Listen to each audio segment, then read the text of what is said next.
Boche gold and diamonds. Buy now pay later. Ongallur മഞ്ഞളുങ്ങലിൽ തകർന്ന road പുനർനിർമ്മിച്ച് ഗതാഗതം പുനഃസ്ഥാപിച്ചു. ചെറുവാഹനങ്ങളും ബസ്സുകളും ഓടിത്തുടങ്ങി. അതേസമയം ടോറസ് ലോറികൾ പോലുള്ള ഭാരവാഹനങ്ങൾക്ക് നിരോധനം തുടരും.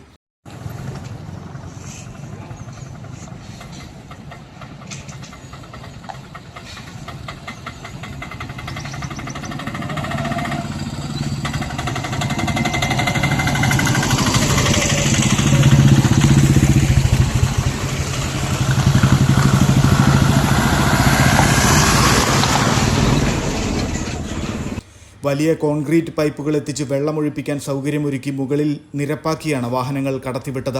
4 ദിവസമായി പാതയിൽ പൂർണ്ണ ഗതാഗത നിരോധനമായിരുന്നു. താൽക്കാലിക നടപ്പാലമുണ്ടാക്കിയാണ് ആളുകളെ കടത്തിവിട്ടത്. ചൊവ്വാഴ്ച രാത്രി പെയ്ത കനത്ത മഴയിലാണ് പാലക്കാട് ഗുരുവായൂർ സംസ്ഥാന പാതയിൽ ഓങ്ങല്ലൂർ മഞ്ഞളുങ്ങലിൽ താൽക്കാലികമായി നിർമ്മിച്ച റോഡ് തകർന്നത്. അപകട ഭീഷണി കാരണം പൂർണ്ണമായും ഗതാഗതം നിരോധിച്ച് റോഡ് പൊളിച്ചു നീക്കി. പാതയിൽ പാലം നിർമ്മാണത്തിൻ്റെ ഭാഗമായി ബണ്ട് കെട്ടിയതാണ് പ്രശ്നത്തിന് കാരണം. വെള്ളമൊഴുകുന്ന തോടിൻ്റെ ഭിത്തിയിലൂടെയും പാടവരമ്പിലൂടെയുമാണ് കാൽനട യാത്ര ചെയ്തത്. പാതയിൽ പുതിയ പാലത്തിൻ്റെ നിർമ്മാണം പുരോഗമിക്കുകയാണ്. ഇതര സംസ്ഥാന തൊഴിലാളികളുടെ ക്ഷാമം പാലം നിർമ്മാണം വൈകാൻ കാരണമായെന്നാണ് അധികൃതരുടെ വിശദീകരണം.